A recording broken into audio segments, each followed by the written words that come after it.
하나님의 말씀은 구약 성경 잠언 24장 16절입니다.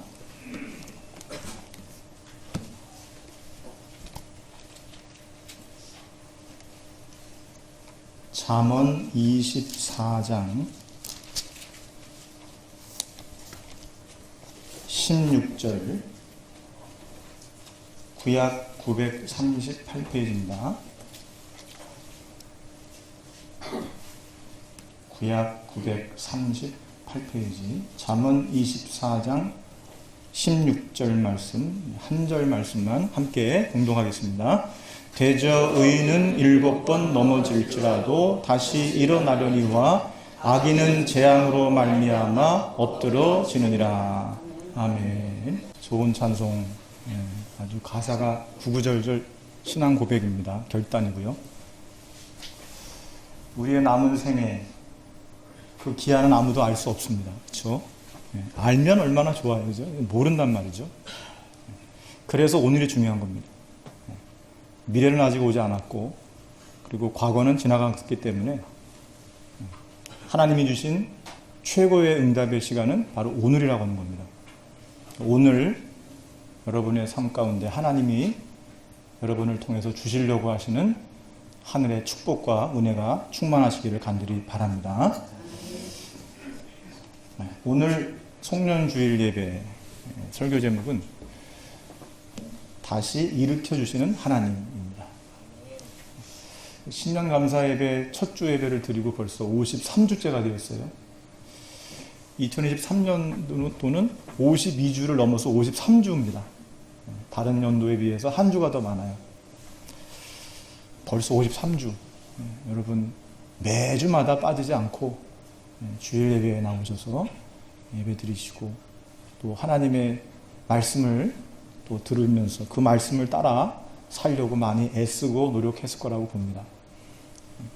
하나님께서는 분명히 여러분이 애쓰신 거 기억하시고, 왜냐하면 냉수 한 그릇 사람들에게 준 것도 하나님은 그 상을 잃지 않겠다고 하셨거든요. 그러면 여러분이 주님의 몸인 교회를 위해서 헌신하신 것 분명히 하나님께서는 기억하실 줄 그렇게 믿습니다. 여러분 한 해 동안 수고 많으셨고 하나님께서는 분명히 여러분의 수고를 기억하실 줄 그렇게 믿습니다. 한 일마다 번번이 실패뿐이라 깊은 시리에 빠진 한 사람이 남의 이목을 피해서 깊은 산속에 들어갔어요. 사람이 그렇잖아요. 자꾸 실패 연속을 하면은 자꾸 사람을 피하게 되는 거예요. 대인기피증이라는 게 그거잖아요. 자꾸 피하게 됩니다. 이 사람 피하다 어디까지 들어갔냐면 산속까지 들어갔어요. 이제 아무도 없는 곳에서 혼자 있다 보니까 자꾸만 하루 종일 비관적인 생각만 하게 되는 겁니다. 사람이 희망적인 생각을 하며 살아야 비전도 이루어지고 하는 건데 하루 종일 자기 실패한 것만 생각하다 보니까 생각하는 것이 온통 비관, 회의. 사람이 24시간 여러분 계속 염려만 해보세요. 그게 다 몸으로 가는 거거든요. 24시간 우리가 기도해 왜 해야 되느냐? 그래야 하나님이 주시는 응답을 계속 확인할 수가 있거든요. 이 사람이 결국 고민 끝에 생을 마감하는 게 나에게는 좋겠다. 이렇게 생각을 했어요. 그런데 바로 그러던 어느 날이었습니다. 복잡한 마음의 심경을 주체하지 못하고 날마다 고민에 빠져있던 어느 날이었는데 우연히 눈앞에서 거미 한 마리가 거미줄을 치는 것을 보게 되었어요. 그리고 이 거미가 거미줄을 다 쳤을 때에 그는 별 생각 없이 그 거미줄을 끊어버렸어요. 왜 우리가 그럴 수 있잖아요, 그죠? 괜히 지나가는 개미 건드리고 그러잖아요. 그런데 이 거미가 다시 한번 거미줄을 또 치는 겁니다. 그렇자 이 사람이 또 그 줄을 또 끊었어요. 그러자 거미가 또 무섭게 다시 거미줄을 또 칩니다. 그렇게 무려 7번이나 이만큼 끊겼으면 이제 그만도 할 만한데 이 거미는 이내 다시 거미줄을 또 치기 시작하는 겁니다. 아니, 처음에는 그냥 무심코 한 일인데 차츰 내가 너 같은 거미 하나 못 이기겠냐. 그래가지고 오기가 발동을 한 겁니다, 이 사람들. 그래가지고 계속 끊고 한 거예요.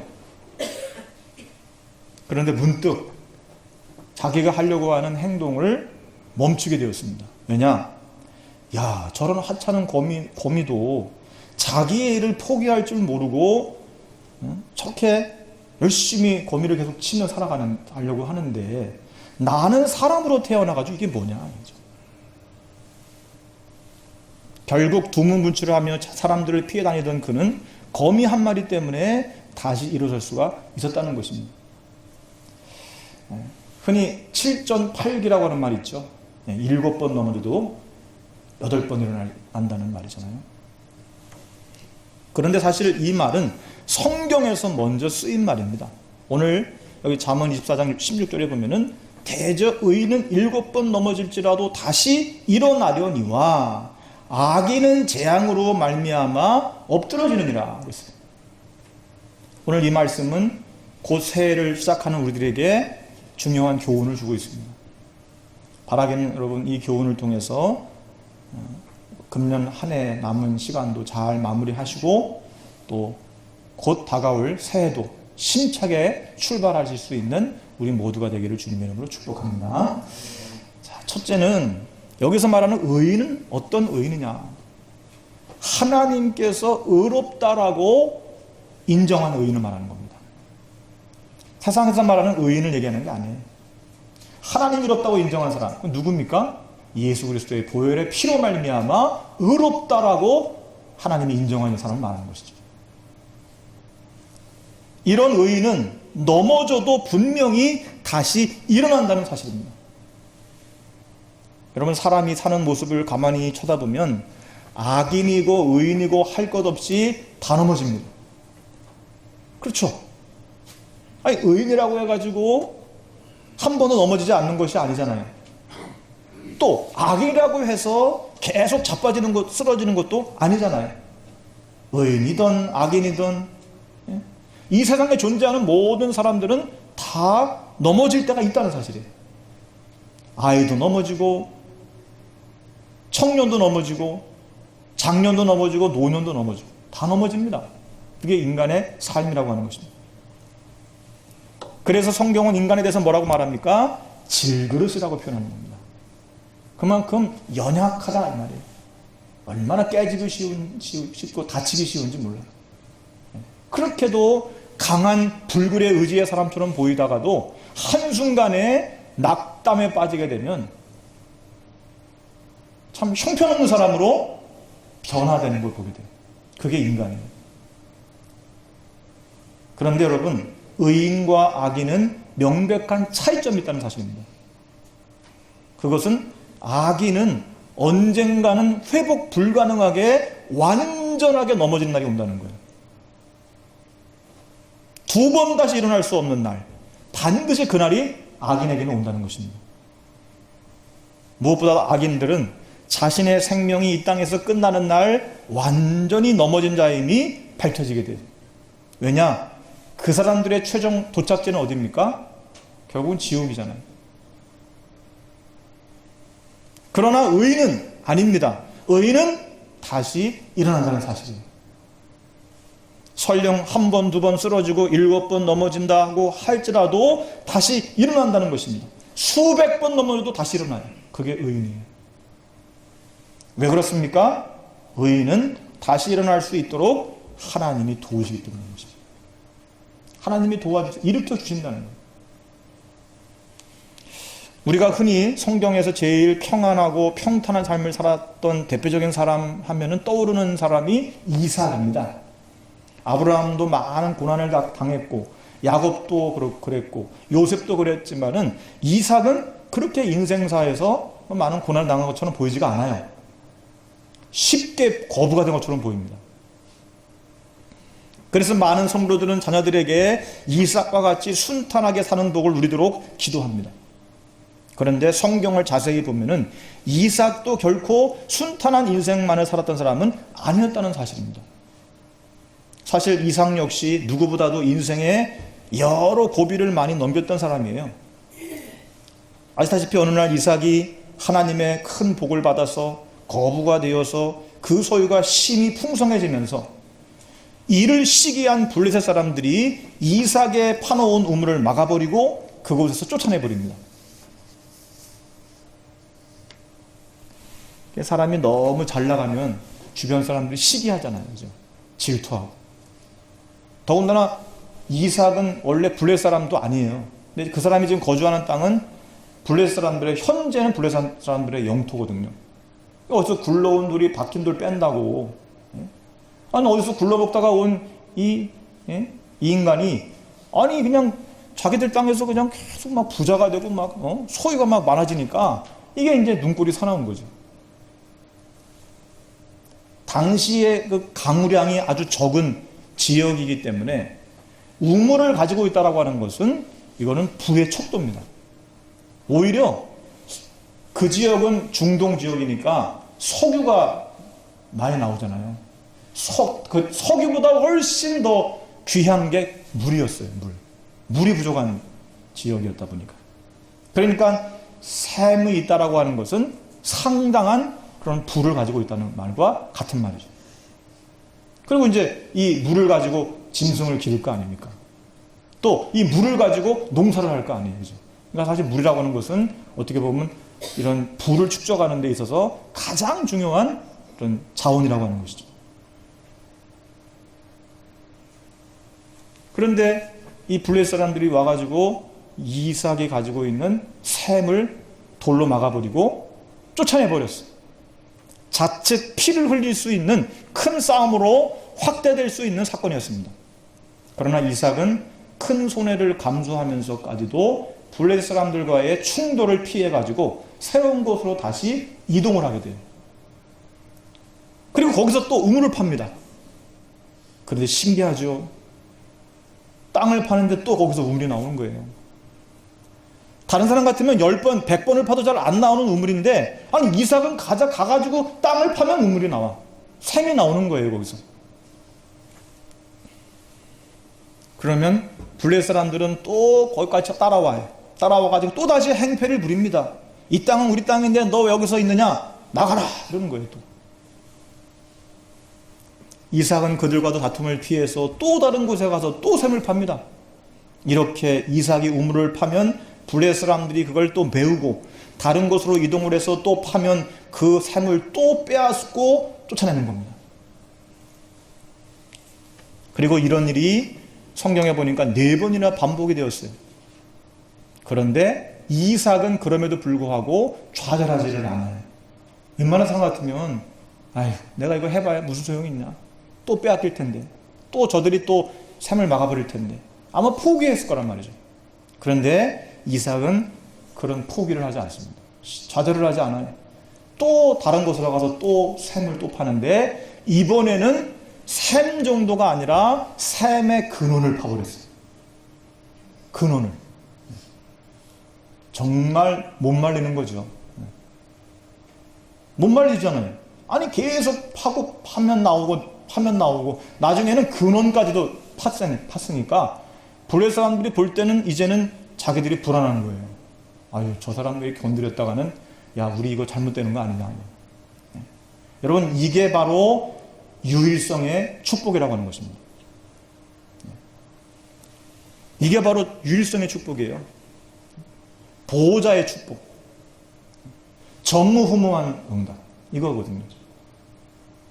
이러면 전도하지 않아도 주위에 있는 사람들이 유일성의 응답을 받고 사는 사람들을 보면서 자꾸만 따라가게 되는 겁니다.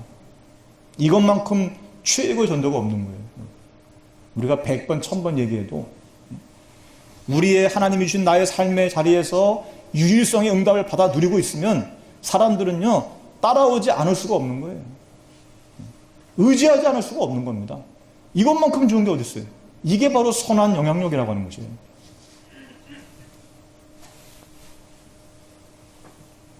결국 그들은 손을 먼저 들고 항복하여 나옵니다. 이삭이 먼저 손을 든 것이 아니고 블레셋 사람들이 먼저 손을 들고 찾아왔어요. 와가지고 자발적으로 이삭 앞에 찾아와가지고 자신들의 잘못을 스스로 인정하고 사과를 합니다. 오히려 이삭이 놀래버렸어요. 그때 이삭을 괴롭히던 블레셋 사람들이 이삭을 찾아와가지고 뭐라고 그랬는지 아십니까? 여호와께서 당신과 함께 계심을 우리가 분명히 보았으므로 이제 당신과 평화지역을 맺고 싶습니다. 할렐루야. 이게 바로 전도 선교예요. 우리가 분명히 보았다는 거예요. 당신과 함께 하시는 여호와 하나님을. 보디발도 그랬고 바로왕도 그랬고 요셉을 보면서 너와 같이 하나님의 영에 감동된 사람을 어디서 또 찾을 수 있겠냐. 그러잖아요. 최고의 전도, 임마누엘의 축복과 응답을 누리고 있는 겁니다. 그것만큼 좋은 게 없어요. 여러분 한 분 한 분이 진정한 플랫폼이 되셔야 되고 파수꾼이 되셔야 된다 이 말이에요. 여러분이 하나님이 곳곳에 놓으신 망대가 되셔야 돼요. 망대가. 등대가 되셔야 돼요. 여러분 당연히 등대가 필요한 사람들은요 등대로 오게 돼 있어요. 망대가 필요한 사람들은 망대로 오게 돼 있다니까요. 아니 내가 기차를 타려면 당연히 플랫폼으로 가야 될 거 아니에요. 그래 거기 기차가 도착하니까. 이게 바로 전도인 겁니다. 제일 좋은 전도야 이게. 아니 여러분 세례 요한이 광야에서 사람들에게 회개하라고 외쳤는데 사람들 보고 오라고 하지 않았잖아요. 자기들이 왔지 회개하러. 그렇잖아요. 아니 요단강에 와가지고 세례받으라고 얘기한 적 있어요? 지들이 와가지고 요단강에 세례받았죠. 회개하고. 요게 바로 전도라니까요. 요 시스템을 만드는 게 바로 교회의 가장 중요한 사역의 포인트가 된다 그 말이에요.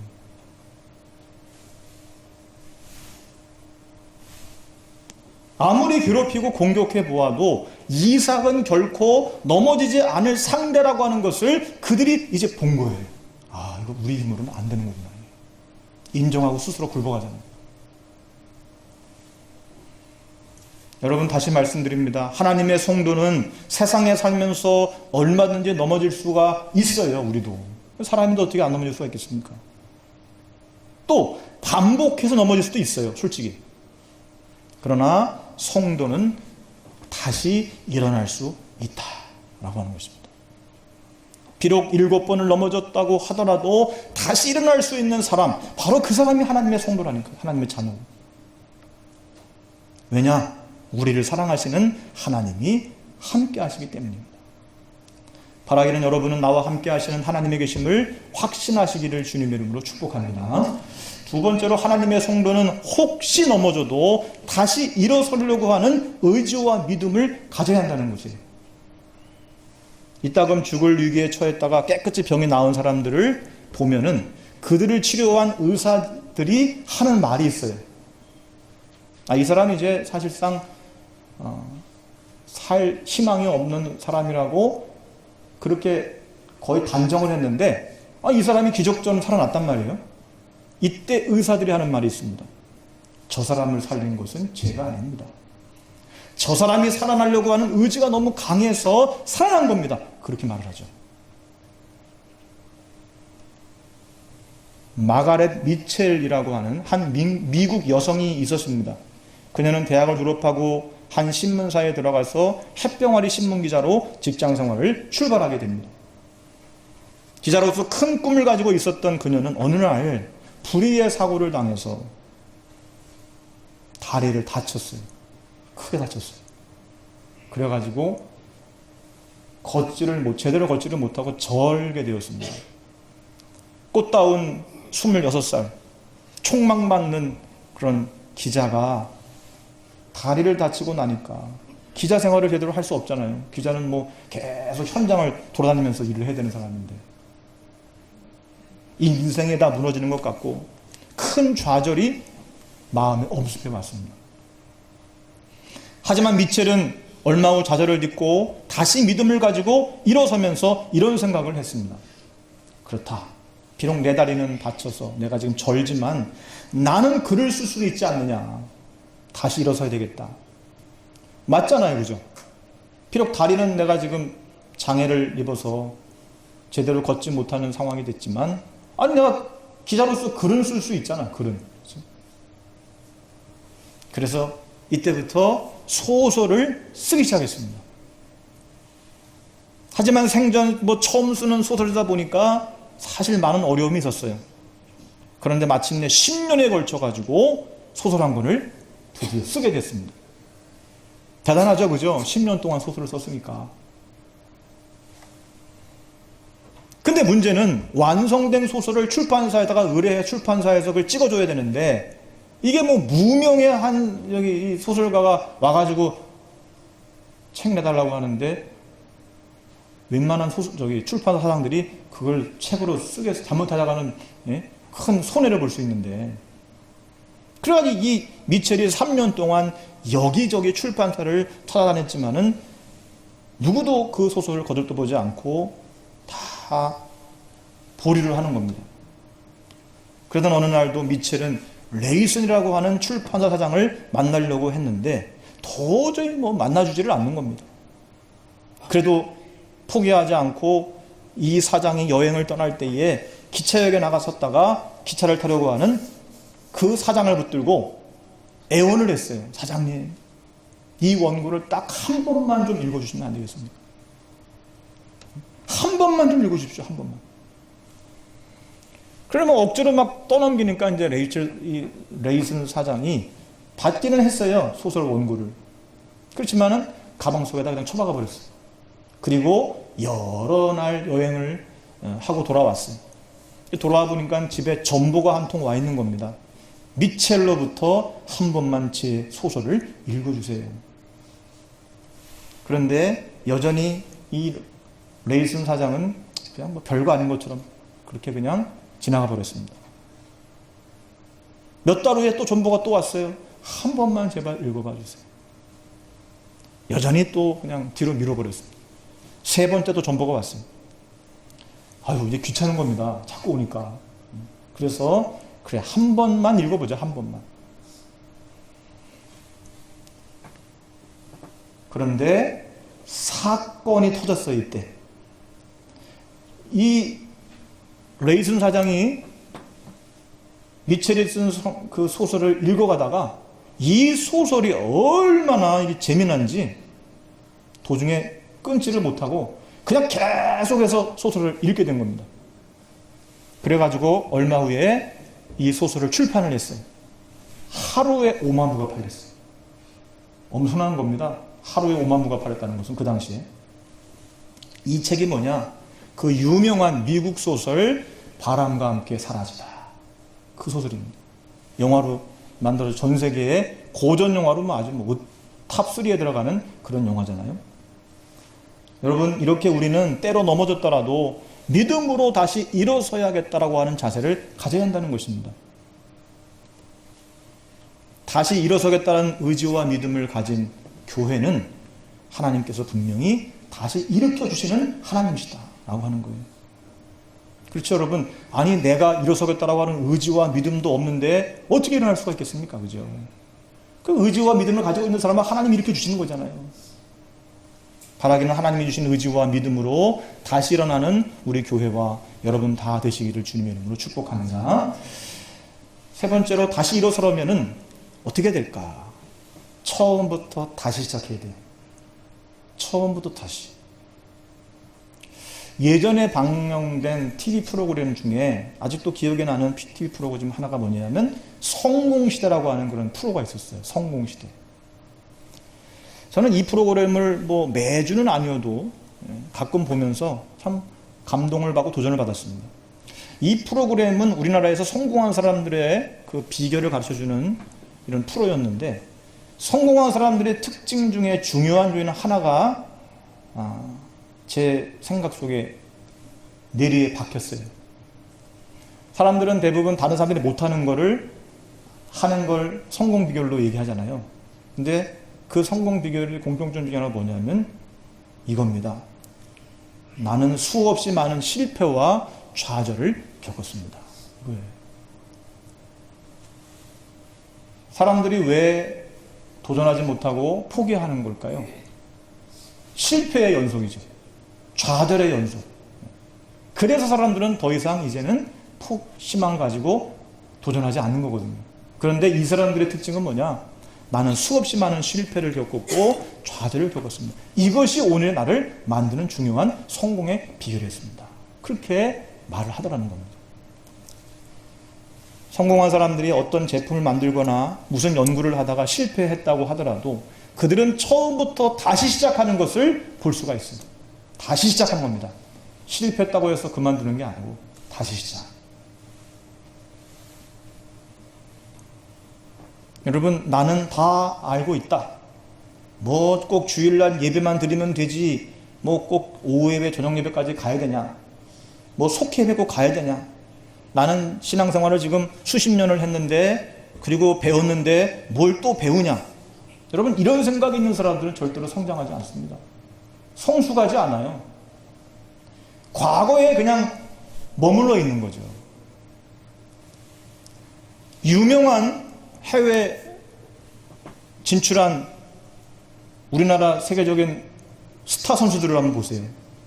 이 사람들은요, 해외 나갔다고 해가지고 연습과 훈련을 중단하는 게 아닙니다. 오히려 더 열심히 연습하고 더 훈련을 많이 해요. 기초부터 다시, 시작부터 다시, 이런 마음을 가지고 열심히 훈련하고 연습했을 때에 이들이 세계적인 선수가 될 수 있는 거거든요. 그러므로 여러분, 우리가 신앙생활도 마찬가지입니다. 처음부터 다시, 기초부터 다시, 이렇게 시작하고자 하는 자에게 하나님은 가장 중요한 하나님의 사명과 하나님의 일을 그에게 맡기시는 줄로 믿습니다. 이제 마지막으로, 자, 그러면 다시 일어섬에 있어서 누가 주체가 되어야 되느냐? 바로 내가 주체가 되어야 된다는 사실입니다. 아니, 그건 뭐 저 사람이 할 일이고 다른 사람이 할 일이지. 그게 아닙니다. 여러분 한 분 한 분이 주체가 되셔야 된다는 사실이에요. 여러분, 내가 협조하지 않으면 다른 사람도 협조하지 않습니다. 그렇죠? 내가 협조를 해야 저 사람도 협조하는 거 아니에요. 어떤 일이 그래서 되는 거잖아요. 교회라고 하는 것은 유기체적인 공동체입니다. 그래서 성경은 너희가 한 몸이라고 했잖아요. 그죠? 아니, 사람은 뭐 몇십 명, 몇백 명 되는데 성경은 너희가 하나라고 얘기하잖아요. 계속. 아니, 왜 하나라고 얘기합니까? 수백 명의 사람, 수십 명의 사람인데. 유기체라고 하는 거예요. 유기체. 교회는 주님의 몸이라고 하는 거죠. 그래서 한 사람이 넘어지면 다 넘어지는 겁니다. 교회는 유기체라니까요. 그래서 한 사람의 아픔과 고통을 함께 나눠야 한다는 사실이에요. 반대로 한 사람의 기쁨과 한 사람의 또 축복도 같이 나눠야 한다는 것입니다. 그게 바로 교회라고 하는 것입니다. 한 사람이 일어나면 다 일어날 수도 있습니다. 그래서 한 사람이 중요한 거예요. 바라기는 오늘 이 자리에 앉아 예배드리시는 여러분 모두가 우리 교회와 여러분의 가정을 다시 일으켜 세우는 일에 주역으로 쓰임받을 수 있기를 주님의 이름으로 축복합니다. 이제 말씀을 정리합니다. 오늘 이 자리에 영적으로 혹시라도 넘어져 있는 성도가 있습니까? 절망 속에, 낙심 속에, 좌절 속에 있는 성도가 혹시 계십니까? 의인은 7번 넘어질지라도 다시 일어난다고 그랬잖아요. 왜? 하나님이 그를 다시 일으켜 주시기 때문입니다. 그러므로 한 해를 잘 마무리하시고 새해는 다시 일어나셔서 영적으로나 정신적으로나 육체적으로나 모든 면에서 승리하시는 여러분 되시기를 주님의 이름으로 축복합니다.